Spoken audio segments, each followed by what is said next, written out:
မနေတည်တာဘောဒီတလောကလုံးမှာအကြောက်ဆုံးကနင်ငေါ့မုန်းပါဘူး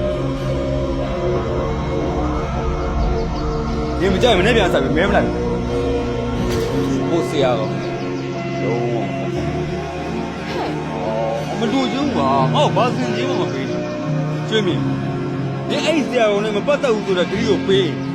ငါရက်မတောင်းနဲ့ဆိုလည်းမတောက်တော့ဘူးဟာကျွေးမြင်နင်တော့အဲ့ဂရီတွေကမပေးနိုင်ဘူးလားပြောလေဟာနင်တော်မှပဲငါစကားကိုနားထောင်ရငါရောစကား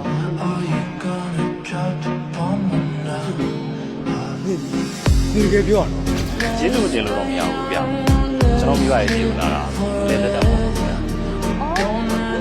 အလုပ်ကိစ္စလုပ်ကိစ္စတော့မဟုတ်ဘူးဗျဒါကြီးနင်အမဲတိမထွက်တော့ဘူးလို့သမီးရှင်ဂရီပေးထားတယ်မလားဘာဂရီ